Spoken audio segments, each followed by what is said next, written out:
안녕하세요. 저는 부도덕했던 시댁과 결혼 생활에서 탈출을 선택한 20대 후반 여성입니다. 연애할 때는 절대 알 수 없었던 결혼 후에야 알게 된 진실들을 통해 제게 결혼은 불행한 기억이 되고 말았죠. 그 기막힌 사연 한번 들어보시겠어요? 저는 시골에서 태어나고 자랐습니다. 주변 동창 친구들은 대학과 직장을 다니기 위해 대부분 서울로 떠났지만 저는 고등학교 때부터 아르바이트했던 동네 편의점에서 졸업 후에도 직원으로 일했죠. 그러다가 우연히 알게 된 인연으로 달달한 연애도 하게 되었고 심심한 시골 생활은 매일 똑같이 지루했기에 그나마 남자친구와의 연애가 유일한 낙이었습니다. 어디야? 뭐해? 오빠, 오늘도 같이 저녁 먹을 거야? 이따 편의점으로 데리러 갈게. 지금 아버지랑 시장에 나왔어. 시장? 장 보러 아버지랑 시장에 간 거야? 아니, 장에서 채소 좀 파느라고. 채소를 팔아? 무슨 채소? 아, 우리 집 근처에 밭에서 농사 지은 채소를 시장에 팔러 나온 거야. 자기야, 이거 팔아서 돈 벌면 맛있는 거 사줄게. 기다려. 남자친구는 직장을 다니거나 하는 등의 본업이 딱히 없었습니다. 그저 남친의 아버지가 하는 일을 돕는 상황이었습니다. 그래서 간간히 밭에서 농사일을 돕거나 농사한 채소를 시장에서 판매하는 등의 일이 전부였습니다. 그렇다고 백수는 아니었지만 바쁜 청춘도 아니었죠. 부모님과 함께 사는 그는 아버지를 도우며 번 돈으로 생활하는데 문제 없었던 것 같습니다. 저와의 모든 데이트 비용을 아낌없이 쓰기까지 했으니까요. 식사며 술값까지 전부 남자친구가 부담했고 데이트가 자주 있을 때에는 오히려 제가 미안한 마음에 나눠서 같이 내려고 해도 굳고 말렸습니다. 그는 오히려 제가 편의점에서 일하며 부모님께 생활비까지 보태니 힘들겠다면서 저를 더욱 배려하기도 했죠. 달달하게 연애하던 시절이다 보니 그의 경제적인 상황을 다 알 수 없었지만 어쨌든 한편으로는 고마우면서도 미안해서 가끔은 데이트가 부담스럽기도 했습니다. 오늘 저녁은 맛집 가서 고기 좀 먹을까? 자기 맛있는 거 사주려고 열심히 돈 벌어 왔어. 동네에서 밥 먹어도 돼. 힘들게 번 돈 아깝잖아. 아깝긴 자기랑 맛있는 거 먹는데 뭐가 아까워. 그리고 그럴 정도는 충분하니까 걱정 말고 자기는 맛있게 먹어주기만 해. 그래도 멀리 나가지 말고 근처에서 그냥 밥 먹자. 나 비싼 고기 오늘 안 땡겨서 그래. 으이구, 알겠어. 근데 자기야, 비싼 거 먹어도 괜찮아. 난 여유 많다니까. 앞으로는 절대 그런 거 신경 쓰지 마. 자기 먹여 살리는 거 전혀 문제 없는 남자라고. 알겠지? 근데 사실 남자친구는 항상 현금 부자였죠. 돈 계산할 때 보면 그의 지갑은 현금이 두둑했습니다. 그가 늘 여유로운 상황을 보여줘서 그런지 원래 넉넉한 집안인가 싶기도 했고 아버지와 하는 농사 수익이 좋은가 싶기도 했죠. 그렇지만 지금보다 더 어렸던 당시 저는 경제적인 관념이 깊었던 때는 아니어서 그런 것들을 심각하게 인지하진 못했죠. 그와 좋아하는 마음 나누는 일이 가장 우선순위였으니까요. 저의 부모님은 동네에서 오랫동안 문구점을 운영하셨습니다. 부모님은 저를 서울로 보내서 대학 공부도 하라고 하셨지만 제가 그럴 마음이 없었습니다. 외동딸인 저는 부모님의 형편을 너무 잘 알고 있었고 멀리 타지에서 돈을 벌어야 행복한 인생이라고 생각하지 않았습니다. 그런 마음에 대학 공부에 대한 생각을 일찍 접었던 저는 동네에서 평범하게 사는 제 삶이 나쁘지 않았습니다. 오히려 고등학교 때부터 아르바이트로 일했던 편의점은 너무 익숙했고 대부분 아는 손님들을 상대로 편하게 일할 수 있어서 장점도 많았죠. 그런 와중에 남자친구까지 생기다 보니 점점 더 타지로 떠나 생활해야겠다는 생각을 완전히 접게 되었습니다. 조금은 심심하고 지루하지만 평범한 일상과 평범한 남자친구가 제게는 행복한 안정감을 안겨주었죠. 그렇게 안정적인 마음에서 이어진 연애는 이른 나이지만 결혼을 생각하게 했죠. 남자친구 역시 결혼에 대해 적극적이었습니다. 결혼하게 되면 혼수 같은 건 필요 없으니 시부모님과 함께 지금처럼 아끼며 살자고 끊임없이 얘기하곤 했어요.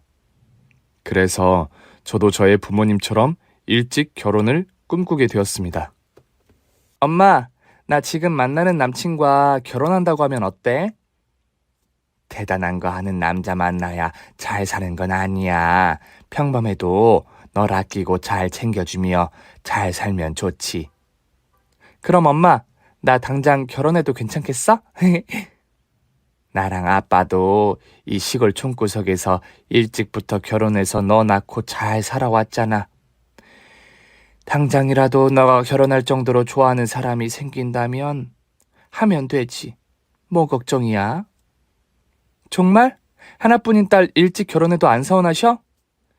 뭐 하는 친구인데 너 먹여 살릴 수 있대? 농부이신 아버지 일 도우면서 부모님과 같이 살아.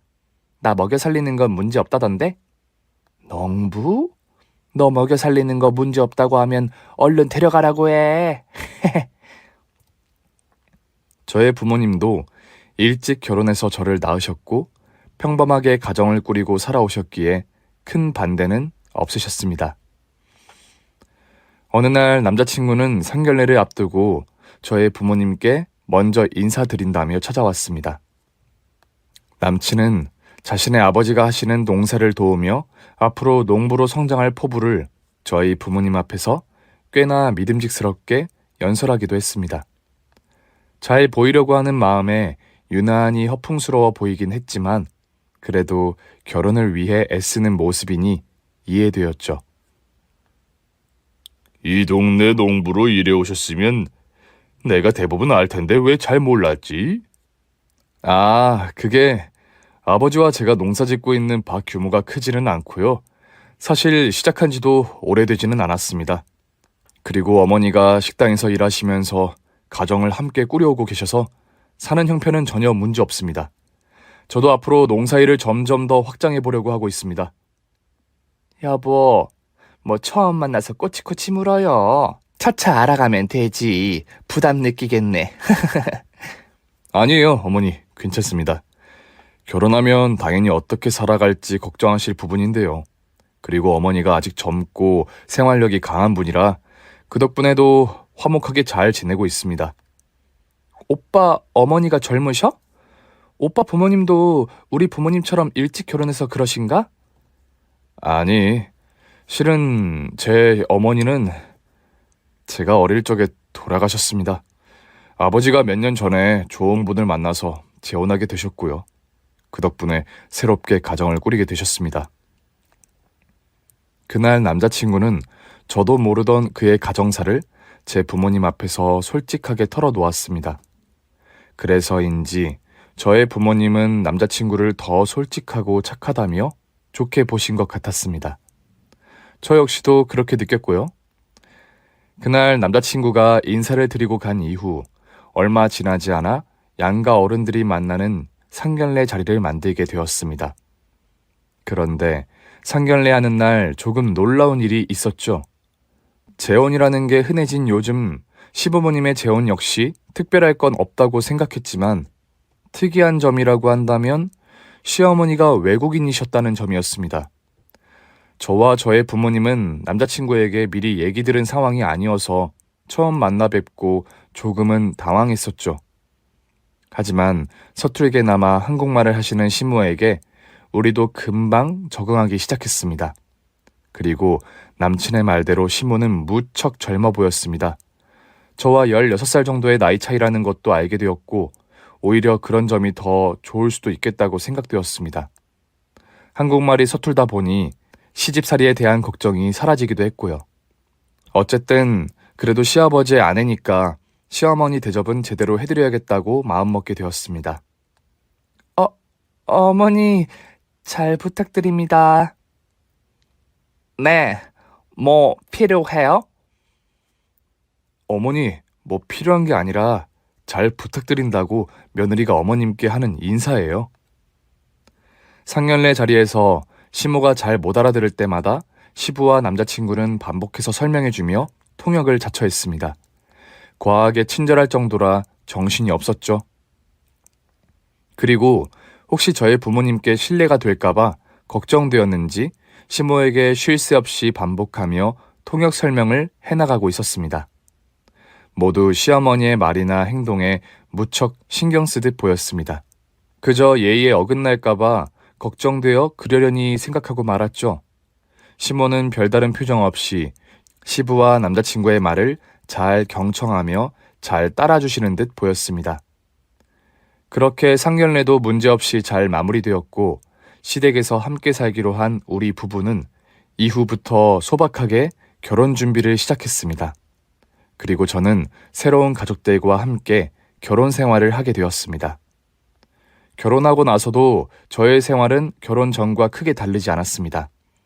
결혼 전에 해오던 편의점 직장 업무를 똑같이 했고 아침에 출근하고 저녁에 퇴근하는 루틴이 같았죠. 다만 퇴근 후 새로운 가족들과 함께한 공간에서 생활한다는 점, 남편과 함께 있는 시간이 늘어났다는 점 외에는 많은 변화는 없었습니다. 그런데 결혼 후 얼마 되지 않아 이상한 가족들의 기류를 느꼈습니다. 농사를 짓는다는 시부와 남편은 오전에 일찍 밭에 나가는 일이 드물어 보였습니다. 물론 농작물에 따라 시기가 있겠거니 생각해서 크게 묻고 따지지는 않았지만 시어머니만 오전 일찍부터 집에 계시지 않았습니다. 시어머니에 대해 남편에게 물으니 일찍 외출하셨다고만 했죠. 처음에는 시모에 대해 꼬치꼬치 물어볼 수 없어서 그냥 넘기곤 했는데 제가 퇴근하고 돌아와도 시모는 거의 얼굴 보기 어려울 정도로 늦은 시각에 귀가하셨고 아침이면 또 안 계신 상황이었습니다. 계속 그렇게 반복되고 심지어 주말에도 거의 집에 안 계실 정도이다 보니 의문도 의문이지만 걱정되기 시작했습니다. 저는 시어머니와는 퇴근 후에 함께 식사를 해본 적도 없고 얼굴조차 뵙기 힘들어서 남편에게 물었습니다. 여보, 시어머니는 거의 얼굴 뵙기가 힘드네? 새벽부터 나가셔서 밤늦게까지 어디 다녀오시는 거야?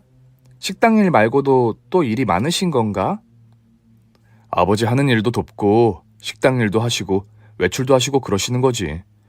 나도 자세히는 모르지. 그래? 그럼 어머니는 주말에도 쉬지 않고 바쁘신가? 우리 가족 식사도 제대로 못하는 것 같아서 이번 주말에는 다 같이 식사하고 하면 어떨까 하고. 여보, 어머니 일정을 다 알 수 없지요. 여튼 내가 내일 어머니 시간 되시나 여쭤볼게. 남편은 제가 결혼 이후 시아버지나 시어머니에 대해 궁금해하면 두리뭉실하게 대충 대답하고 넘겼습니다. 처음에는 저도 대수롭지 않게 생각했지만 그래도 가족이고 이제 저도 이 집안의 며느리인데 알 건 알고 챙겨야겠다는 생각이 들었습니다. 게다가 시아버지는 농부라고 하셨지만 남편과 함께 일하는 날보다 노는 날이 더 많아 보였습니다. 출퇴근하는 저도 사실 가족들이 어떤 상황인지도 하루 종일 정확하게 파악하기는 어려웠죠. 그래서 어느 날 궁금증을 참지 못한 저는 시모가 늦게 귀가하기만을 기다렸습니다. 남편과 시부는 이미 잠이 들었고 저는 늦은 시각까지 거실에서 꾸벅꾸벅 졸면서 시어머니를 기다리고 있었습니다. 어머니, 이제 오세요? 많이 피곤하시겠어요. 안 사? 나 기다렸어? 네, 이렇게 늦게까지 어디 다녀오신 거예요? 식당에 있다 왔어. 피곤한데 자야지. 이 시간까지 식당에서 일하다가 오신 거예요? 나 일하는 식당 매일 직장 가는데. 어머니 일하시는 식당 어디에 있어요? 거의 새벽부터 하루 종일 일하시는 거예요? 매일 나가서 식당 일하지. 어머니, 식당에서 그렇게 오랜 시간 동안 일하시는 줄은 몰랐어요. 그래, 알았어. 이제 가서 자자. 나 피곤해. 아침엔 나가야 하니까 자야 돼. 네, 어머니. 어서 씻고 주무세요. 저는 시모가 그렇게 오랫동안 식당에서 일을 하시며 생활하는 게 안쓰러워 보였습니다.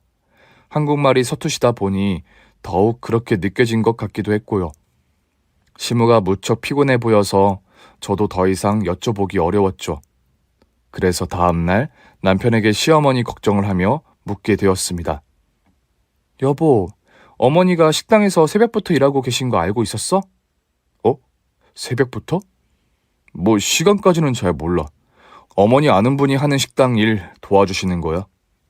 어머니가 아는 분이 계신다고? 식당에? 근데 돕는 수준이 아니라 온종일 일하시는 모양인데 너무 무리하는 거 아니야? 어머니가 좋다고 해서 아는 분 돕는 건데 그것까지 우리가 참견할 일은 아니지. 참견하려는 건 아닌데 너무 이른 시각에 나가셔서 거의 쉬지도 못하고 늦도록 일하다가 오시니까 걱정이 돼서 그렇지. 저는 한국말도 서툰 어머니가 식당에 아는 분을 돕는다는 게 조금 이해도 되지 않았고 힘드시지 않을까 걱정이 앞섰습니다. 그런데 남편은 터무니없는 말을 하기 시작했습니다. 아버지와 재혼한 사정은 두 분만 아셔.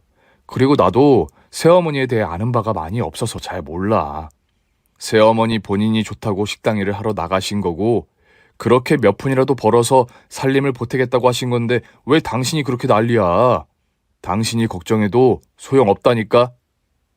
어디에 있는 식당인데? 식당에서 무슨 일을 하시는 건데? 다 모른다니까. 식당에서 무슨 일을 하겠어? 서빙하거나 음식하는 거 돕거나 하시겠지. 그리고 당신이 이렇게까지 참견하는 건 좀 오버야. 아버지와 어머니의 관계라는 것도 있는 거고 어머니에 대해서 나도 잘 모르는 부분이 있을 수도 있는 거지.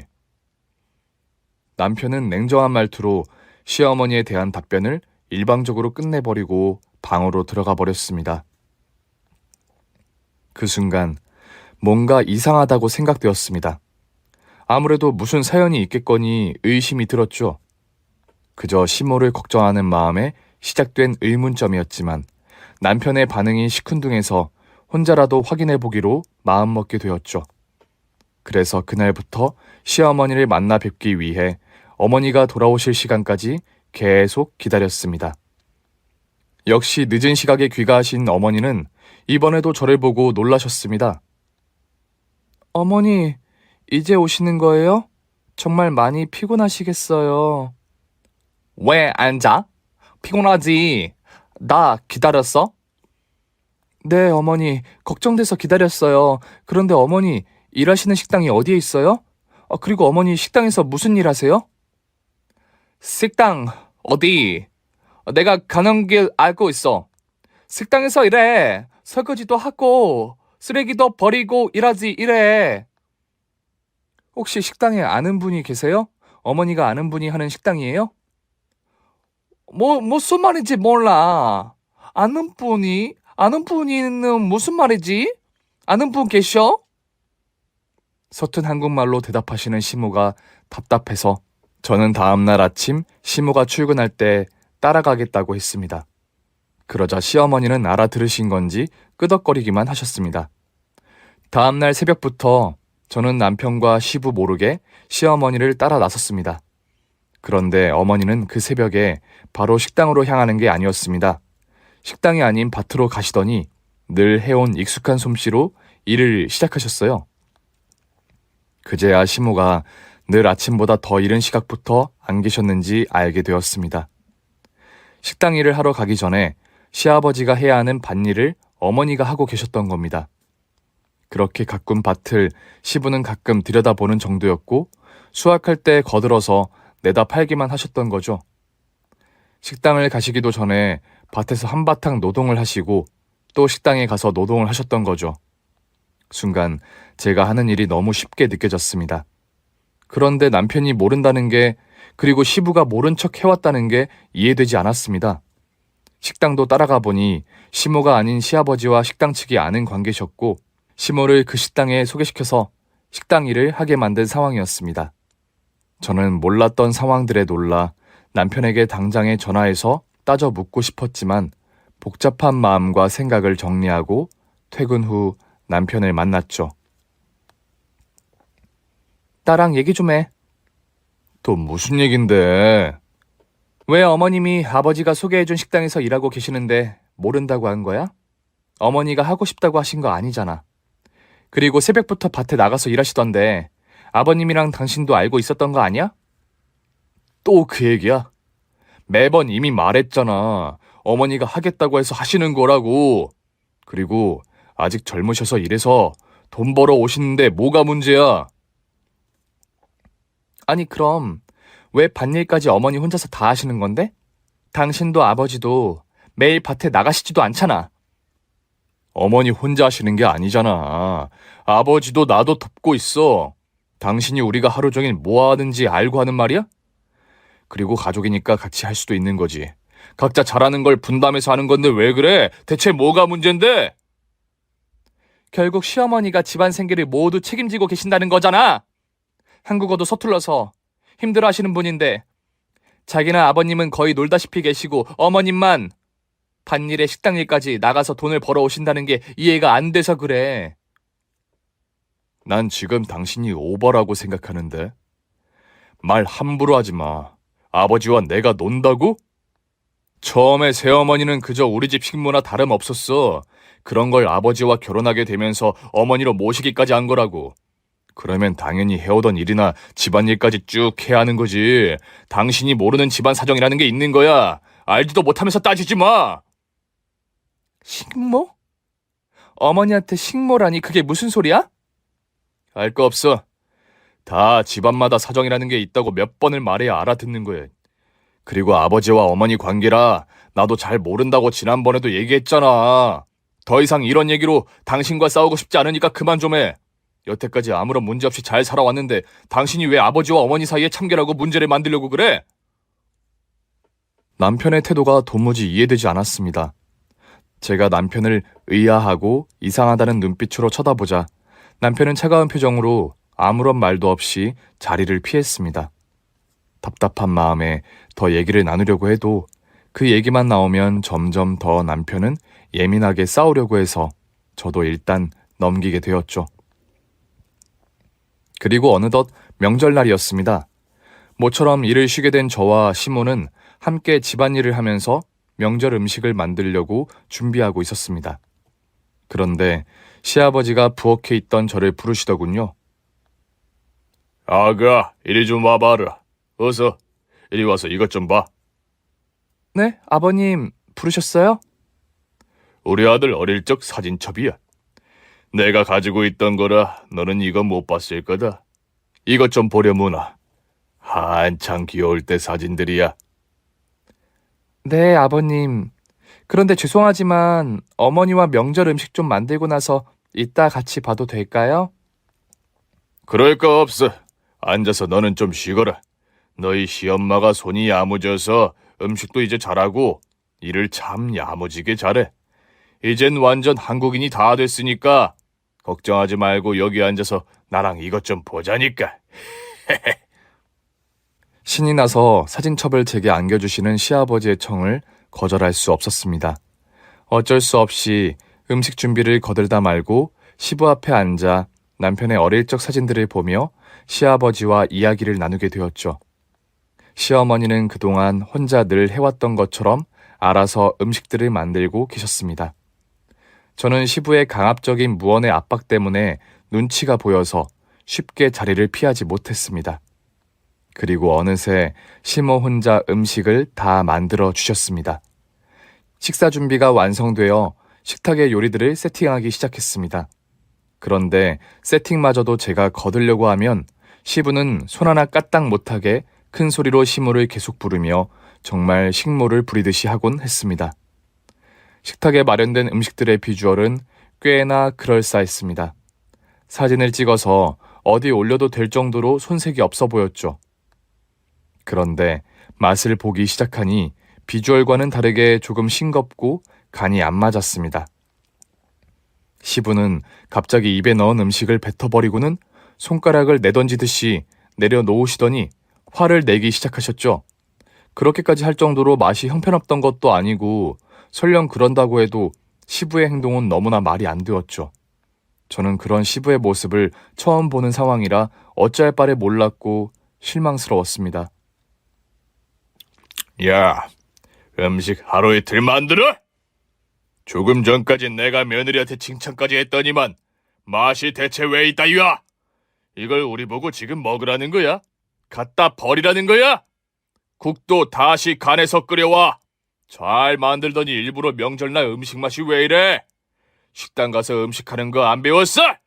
네가 한번 처먹어봐라. 옆에 있던 남편도 시부와 마찬가지로 거들면서 짜증을 내기 시작했습니다. 어머니, 이건 개도 못 먹겠네요. 멍멍, 개, 도그, 맛이 어떻게 이럴 수가 있지? 모처럼 명절이라 보였는데 요리 맛 좀 더 신경 좀 쓰지 이게 뭐야? 명절 기분 안 나게. 남편과 시부가 시어머니에게 난리를 치기 시작했습니다. 시모는 어두워진 표정으로 부엌에서 다시 국을 끓이기 시작했죠. 제가 간을 봐주겠다고 도우려고 하자 시부는 시모에게 더 화를 냈습니다. 그나마 제가 눈치껏 부엌에서 나오자 역정을 멈추시더군요. 아니 당신! 이렇게 음식을 개떡같이 하면 며느리가 뭘 배워? 당신부터 똑바로 음식이라도 할 줄 알아야지. 며느리한테 만들게 하지 말고 당신부터 제대로 음식 만들어 다시 내오라고. 네, 다시 할 수 있어요. 저는 부엌에서 시모를 거둘 수 있는 상황이 아니었습니다. 시부의 호통과 역정으로 꼼짝 못하는 시어머니는 다시 음식을 준비하느라 정신이 없어 보였습니다. 그런 시어머니를 돕다가는 괜히 시모가 시부에게 더 봉변당할 게 뻔했죠. 부도덕한 상황을 알면서도 저는 그저 잠자코 있어야 했습니다. 제가 시모 편에서 말리거나 시모를 도와서 거들려고 하면 시부는 대놓고 시어머니를 심하게 막대하기 시작했거든요. 그렇게 난리난 상황 속에서 시어머니도 저를 부엌 밖으로 밀어내면서 눈치를 주시더군요. 시모를 도울 수 없는 제가 못내 아쉬웠지만 어쩔 수가 없었습니다. 여보, 아무리 아버지와 어머니 관계의 문제라고 해도 가족들이 함께 있는 자리에서 아버지가 너무하시는 거 아니야? 그리고 당신도 어머니한테 말이 좀 심한 것 같은데? 말도 서투신 시어머니한테 당신까지 대체 왜 그러는 거야? 모르면 그냥 가만히 있으라고 제발. 당신도 무작정 어머니 편만 들 게 아니야. 내가 몇 번을 말해야 알아듣는 거야. 아버지와 어머니 관계까지 우리가 참견할 게 아니라고. 이 문제로 또 얘기 꺼내면 그땐 나도 좋게 말 못해. 명절 연휴가 지나고 남편과 대화를 하려고 시도했지만 소용없었습니다. 그들의 부도덕함을 따져가며 얘기해도 남편은 냉담하게 회피하기만 했죠. 시모 문제에 관해서만큼은 무척 예민했습니다. 답답한 마음에 제가 꼬치꼬치 되묻기라도 하면 남편은 마치 시부가 시모에게 하던 것처럼 제게도 윽박지르고 화를 내기 시작했어요. 다른 일에는 자상하게 잘 챙기다가도 시모의 이야기에는 반 미친 사람처럼 난리치며 화를 내기 시작해서 저 역시 얘기조차 점점 꺼내기 어려웠죠. 생각지도 못했던 시댁 식구들의 관계 속에서 상황을 이해할 수 없던 저는 일단 시어머니부터 먼저 챙기고 싶었습니다. 시어머니는 시부와 남편 몰래 눈물을 훔치며 혼자 방 안에서 울고 계실 때도 많았습니다. 시부가 안 계실 때면 저는 시모가 혼자 계신 방에 들어가 위로했죠. 그리고 혼자 새벽부터 밭에 나가 일하는 시모를 따라 돕기도 했습니다. 저 역시 너무나도 피곤했지만 그렇게라도 시모의 마음을 위로하는 게 제 마음이 편했습니다. 그러던 어느 날 남편은 제가 시모를 위한다는 걸 눈치채고 시아버지처럼 굴더군요. 새벽에 어머니를 따라 나가려고 하면 시아버지를 깨워 눈치 보게 만들기도 하고 괜히 아침 출근 때마다 저를 데려다 주겠다며 시간 맞춰 기다리기까지 했습니다. 자신들의 편이 아닌 시모의 입장을 이해하는 저를 못마땅하게 생각했죠. 그리고 잘 알아듣지 못하는 시모에게 막말이 더 심해져만 갔습니다. 어머니, 이 집에서 각자 맡은 할 일을 잘 해야 가족들이 행복하겠죠? 새벽에 나가 밭에서 일하는 건 어머니가 해왔던 일이니까 앞으로도 열심히 해야겠죠? 괜히 힘들다고 불쌍한 척하지 말고 제발 게으름 좀 그만 피우세요. 우리도 그거 내다 파느라 힘들어요. 알았어요, 알았어. 내가 열심히 하고 있어요. 그런 모습을 보면서 저는 도저히 참을 수 없었습니다. 한국에 어떤 이유로 와서 고생하게 되신 건지 모르지만 외국인 시모를 그렇게 대우하는 건 틀렸다고 생각됐죠. 게다가 남편이 마치 시아버지처럼 행동하는 모습에 저는 더욱 화를 참을 수 없었습니다. 시어머니 앞인데도 저 역시 남편에게 악을 쓰며 싸울 각오로 고래고래 소리를 질렀습니다. 저의 그런 모습을 처음 보는 남편은 무척 당황해하더군요. 어쨌든 남편마저 시모를 가스라이팅하면서 돈 벌어오게 교육시키는 것 같아 저의 본성을 자극한 순간이었습니다. 여보, 지금 그게 어머니한테 할 소리야? 언제는 가족이 같이 하는 거라더니. 그럼 당신도 제발 게으름 피우지 말고 나가서 반일이라도 좀 해라. 빈둥빈둥 놀지 말고. 가스라이팅 하는 거야 뭐야? 미친 거 아니야? 어머니한테 그만 좀 하라고! 뭐라고? 누가 놀았다고 그래? 그리고 처음부터 어머니가 했던 일이야. 아버지와 그러기로 하고 시작된 재혼이라고. 아무것도 모르면서 허구한 날 끼어들고 참견이야? 시어머니는 제가 남편과 소리치며 싸우는 모습에 놀라 저를 붙잡고 말리셨습니다. 말을 잘 못 알아들어도 상황은 이해되셨던 모양입니다. 저는 지지 않고 남편과 대판 싸웠지만 결국 남편의 막말에 어이가 없어서 자리를 피하게 되었습니다. 어머니, 식모로 들어온 주제를 알면 좀 알아서 할 것이지. 왜 내가 내 아내와 싸우게 만들어? 아버지 불러와서 당장 물어봐? 물어보냐고! 남편의 막말과 태도에 저는 어이가 없었죠. 그러나 자리를 피하지 않으면 저 때문에 시모가 또 시부에게까지 더 당하겠다 싶어서 일단 그날은 출근한다며 나와버렸습니다. 그러던 어느 날 편의점에서 일하고 있는데 시아버지에게서 연락이 왔습니다. 저는 잠시 전화 받기를 거절할까 고민하다가 일하던 낮에 전화를 거신 이유가 분명 있겠거니 싶어서 전화를 받았습니다. 네, 여보세요? 너 당장 병원에 좀 와야겠다. 니네 시엄마가 쓰러졌어. 여기 알려줄 테니 당장 이리 와. 네?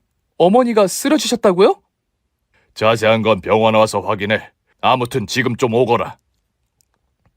제가 그토록 걱정하고 염려하던 일이 벌어지고 말았답니다.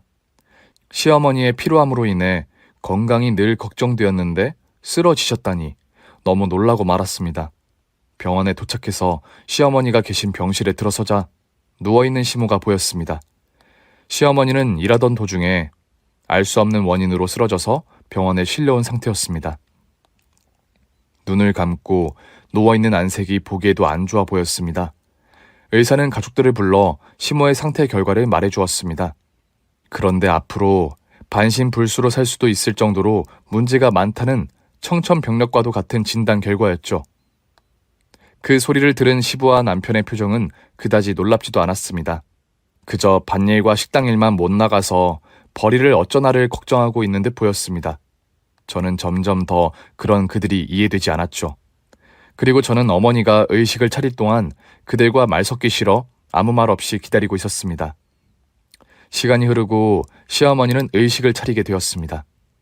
그런데 본인의 몸이 잘 움직여지지 않는 것을 알아차린 시어머니는 당황해하며 얼떨결에 시부와 남편에게 본인을 좀 일으켜달라고 어눌한 한국어로 부탁했죠. 그러나 그들은 못 들은 척을 한 건지 자기들 할 말만 하더니 병실에서 나가버렸습니다. 제가 봐도 정말 개만도 못한 냉담함이었습니다.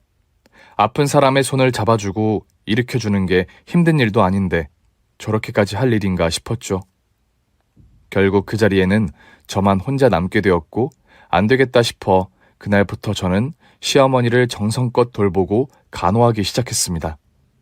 시부와 남편은 당장 밭일을 자신들이 하게 된 상황 때문에 시모를 돌볼 생각은 전혀 하지 않았습니다. 오히려 시모를 간병하는 저까지 나무라며 말리더군요. 그리고 시부는 시모의 병원 비용도 아깝다며 시모를 급하게 퇴원시켰습니다. 저는 편의점에 사정을 얘기해서 시간을 조절해가며 집에 누워 계신 시어머니를 정성껏 돌봤습니다. 그러자 시부와 남편은 시모 때문에 벌이가 넉넉하지 않다며 저더러 간병하는데 힘쓰지 말고 나가서 열심히 일하라고 하더군요. 어이없고 황당했지만 그들이 먹고 살아온 방식이었던 겁니다. 자신들은 놀고 먹으며 시모를 부렸듯이 말이죠. 저는 그럴수록 시어머니의 건강을 더 챙겨드렸습니다. 저의 진심 어린 병간호와 돌봄, 그리고 기도 덕분인지 시모는 어느 정도 건강을 되찾아가고 있었고 반신불수로 살 거라던 의사의 말과는 다르게 이제 조금씩은 걸을 수도 있게 되셨죠. 하지만 시모의 걷는 모습을 본 시부는 그날부터 또 일하라고 닥달하기 시작했습니다. 정말 제정신으로는 말할 수 없는 상황이었죠. 원인도 모르고 아프다고 하질 않나. 병원에서는 반신불수로 살 수도 있다고 하더니 이렇게 잘만 걷는구만. 넌 그동안 일하기 싫어서 꾀병 부린 거 아니야? 아프지도 않은데 아픈 척한 거 아니냐고 이년아! 아니에요. 아픈 척 아니고 아파 진짜. 인연이 이제 꼬박꼬박 말대꾸도 안 해. 너 이달에 까먹은 돈이 얼마인 줄 알아? 그건 네 돈에서 주던지 그거 못 주면 일에서 어서 다 갚으라고! 병원 비며 일 안 나가고 놀았잖아! 일할 거예요. 아프지 않고 일할게요. 시아버지의 파렴치한 모습에 남편도 닮아 있었고 분명 미래는 더 심하겠구나 생각하니 앞이 깜깜했습니다. 게다가 시부의 말도 제대로 이해하지 못하고 조종당하는 시모를 보니 안 되겠다 싶어서 저는 시모의 한국어 선생님이 되기로 마음먹었죠. 그리고 시부가 없는 틈을 타서 시어머니의 한국어 수업을 시작했습니다. 몸이 많이 좋아진 시모는 다시 밭일을 거들게 되었죠. 다행히 식당 일은 쉬게 되어 시간이 많아졌습니다. 시부나 남편의 눈치가 보일까 싶어서 제가 일하는 편의점에 와서 가르쳐드리기도 했죠. 그렇게 몰래 한국어를 공부하게 된 몇 개월 동안 저와 시모의 노력으로 원래 한국어 실력에 비교하자면 80% 이상 실력이 늘게 되었죠. 그리고 요까지 유창하게 잘하는 실력이 되고 말았습니다. 분명히 시부와 싸울 때 필요할 말이니까 저는 성의 있게 빠짐없이 가르쳐드렸습니다. 당신 밭일 하다 말고 어디 갔다 와. 식당 일도 안 하는데 밭일 열심히 해서 쓴 돈 다 갚아야지. 이제 식당 안 나가니까 밭일을 늦게까지 할 수 있잖아. 저년 저거 죽나 싶었더니 도로 살아나서 놀 생각만 하네. 늦게까지 밭에서 할 일이 없어. 그리고 내 돈으로라도 다 갚을 테니까 더 얘기하지 마. 아버님, 말씀이 너무 지나치세요. 어머니 지금 당장 일하면 안 되는 컨디션인데도 밭일 하고 계신 거예요. 병원 의사에게 물어볼까요? 지금 이렇게 하시는 건 무리라니까요? 시부는 어머니의 명쾌한 한국말 답변에 놀랐고 제가 슬슬 대들기 시작하자 잠시 멍하게 시모와 저를 쳐다보더니 괜한 트집을 잡기 시작했죠. 이게 어디서 한국말을 좀 배웠나? 갈수록 말대꾸가 심해지네. 집안 꼴이 이게 뭐야? 청소부터 다시 해라. 시모는 그 뒤로 시부와 말 한마디 섞지 않고 청소를 시작했죠. 그러자 시아버지도 어색했는지 자리를 피하셨습니다. 저는 재빠르게 시모 대신 청소를 도왔습니다. 완벽하게 몸이 나은 상태도 아닌 시어머니를 또다시 부려먹기 시작한 시부와 남편에게 저는 연애 시절 상상도 못했던 이들의 사실들을 알게 되면서 실망하게 되었고 남편에게도 이미 마음이 멀어졌습니다. 그러던 어느 날 시모는 갑자기 제가 일하는 편의점으로 찾아왔습니다. 그날은 시모와 한국어 공부를 하기로 했던 날도 아닌데 불쑥 등장한 시모의 모습에 집에서 혹시 무슨 일이라도 있었는지 걱정되었죠. 어머니, 연락도 없이 무슨 일이세요? 오늘 한국어 공부하시게요? 아니, 한국어 이제 잘하니까 공부 많이 안 해도 돼. 너에게 줄 게 있어서 왔어. 저한테요? 줄 게 있으시다고요? 뭔데요, 어머니? 시어머니는 편의점에 사람들이 있는지 두리번 거리시더니 들고 온 가방 깊숙이 손을 넣으셔서 무언가 꺼내어 제 손에 들려주셨습니다. 저는 무슨 일인가 싶었죠. 그리고 제 손에 들려져 있는 통장을 확인했습니다. 어머니, 이게 뭐예요? 통장 아니에요? 그 통장에는 천문학적인 숫자가 찍혀 있었고 저는 너무 놀라서 입을 다물지 못했습니다. 물론 돈의 액수도 액수지만 시어머니가 제게 주시는 이유나 왜 이렇게 많은 돈을 가지고 계신지도 의문이어서 더 놀랐죠. 이 통장에 있는 돈 다 내 거야. 전부 다 내 재산이야. 이거 너 주고 싶어. 너가 가져. 나의 며느리는 너무 좋은 사람이야. 내 가족, 내 예쁜 며느리야. 너무 고맙고 그래서 내가 이거 너에게 주고 싶어. 저는 처음 보는 숫자의 통장을 건네받은 그날 시어머니의 긴 사연을 듣게 되었습니다. 시모는 알고 보니 필리핀에서 굉장한 부자였고 한국에 살아볼까 생각하며 여행을 왔다가 시골에 집과 땅을 구입하던 중 남편과 시부까지 알게 되었던 겁니다. 남편은 땅이며 집을 알아봐 준다며 시모를 꼬셨고 시부 역시 결혼을 하기 위해 별별 수를 다 떠서 시모에게 사기처럼 결혼하게 되었던 거죠. 그러나 다행히 집과 땅은 시모의 돈과 명의였고 그 덕분에 시부와 남편은 얹어 사는 주제임에도 불구하고 한국말 서툴고 늙어가는 시모를 천대하기 시작했던 겁니다. 시부와 얼떨결에 결혼하게 된 이후로 시모는 도망갈 생각으로 술을 내어봤지만 자신의 전 재산이 담긴 통장마저 시부가 반강제로 뺏어서 보관하자 번번이 실패하고 말았답니다. 그리고 식당 일까지 시키며 거의 하루 종일 감시당하는 상황이 되었던 거죠. 그런 시모의 사연을 듣고 나니 저 역시 시모와 함께 남편과 시아버지에게서 인연을 끊어야겠다고 마음이 굳혀졌습니다. 그리고 더 적극적으로 시어머니를 도와 그들에게서 벗어날 작전을 짜게 되었습니다. 우선 시부와 남편 모르게 시어머니가 본인의 나라로 돌아갈 수 있도록 조치해 두었습니다. 그리고 혹시 모를 상황을 대비해서 친정에 미리 알리게 되었습니다. 신고든 뭐든 그들만 모르는 장치들을 취하기 시작했습니다. 도망이 아닌 당당하게 떠나거나 그들을 내쫓기로 말이죠. 그리고 어느 날 잠자코 있던 시부는 시모를 때려 죽일 듯이 추궁하기 시작했습니다. 시모의 전 재산이 담긴 통장이 보관하던 서랍에 통장이 사라진 것을 그제서야 확인한 모양이었습니다. 어째서? 너 죽으면 그거 내 거라고. 그 돈 그 통장 어디 감췄냐고? 그날도 역시나 시부를 따라 남편까지 합세해서 멍멍이 같은 지랄을 떨고 있었습니다. 시모를 때려 죽이려고 난리가 벌어졌고 저도 그 실랑이에 저도 가담해서 뜯어 말리기 시작했죠. 그때 한국말을 마스터한 시모는 식탁 의자를 들고 온 집안을 다 부술 것처럼 뒤집더니 한국말로 쌍욕을 내뱉기 시작했습니다. 쓰레기 같은 놈들아! 개새끼들! 이 집도 내 거고 여기 있는 거 전부 내 거잖아. 이 가구들도 내가 산 거잖아. 니들 머리에 총 맞았냐? 주인이 누군지 까먹었어? 미친놈들아! 니들이 나 죽기 바란 거 내가 몰랐을 것 같아? 시모는 욕설과 능수능란한 한국어로 할 말을 하기 시작했습니다. 시부와 남편은 잠시 놀랐는지 머뭇거리고 있었습니다. 제가 가르쳐준 한국어 보람을 느낄 새도 없이 시부는 이내 시모를 때리려고 잡아당겼습니다. 저는 그냥 두고 볼 수 없어서 미리 연락해두었던 주변에 알만한 사람들은 다 불렀습니다. 집에 모여든 저희 친정 식구들과 동네 사람들은 모두 시부와 남편의 추악한 꼴을 보고 말았습니다. 그날 시모는 제게 고맙다며 눈물을 흘리셨습니다. 지옥에서 해방된 느낌이라고 말씀하셨죠.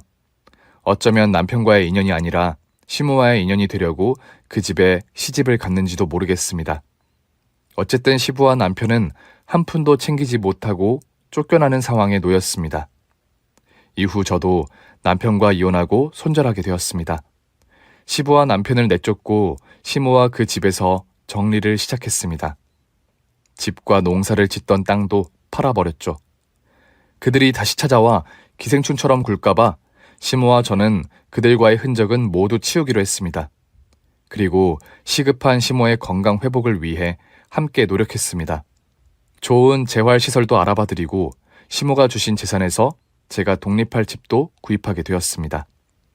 시모는 저와 함께 지내면서 재활도 받으며 빠르게 건강을 회복하고 되찾게 되셨죠. 시어머니가 건강을 회복하는 과정 속에서 저도 다시 잃어버린 자신을 찾아가고 있는 것만 같았습니다. 그러는 와중에 몹쓸 시부와 남편은 시모는 물론 저에게 끊임없이 연락해왔습니다.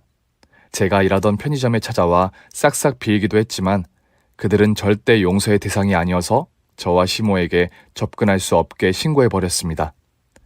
그리고 결국 두 부자는 일할 생각이 없이 빈둥대다가 노숙자 신세로 박스를 들고 돌아다닌다고 소식만 무성했습니다.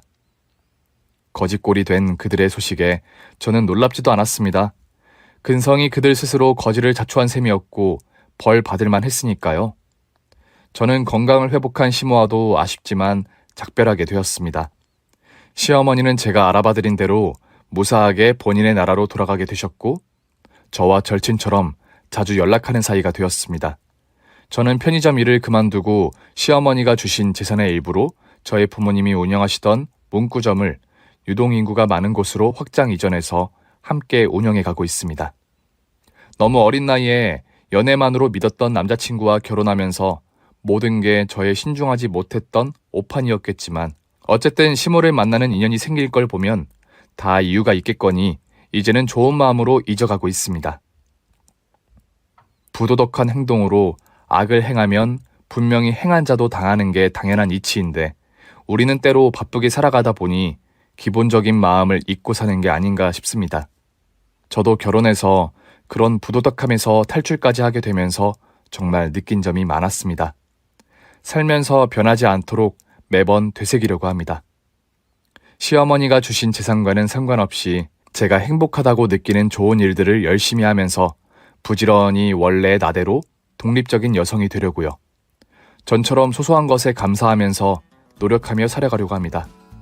나답게 행복을 꿈꾸며 살기로 다짐한 돌싱녀. 응원해 주시면 좋겠습니다. 제 사연은 여기까지입니다. 여러분들도 좋은 마음 베풀면서 소소한 행복에도 감사한 날들이 되기를 바랍니다. 결혼 탈출기. 제 사연 들어주셔서 진심으로 감사합니다. 평안하고 행복한 날 되세요. 오늘 준비한 사연은 여기까지입니다. 재미있게 들으셨다면 구독과 좋아요 꼭 눌러주세요. 제게 아주 큰 힘이 됩니다. 그럼 다음 사연으로 찾아뵐게요. 오늘도 건강하시고 행복하세요.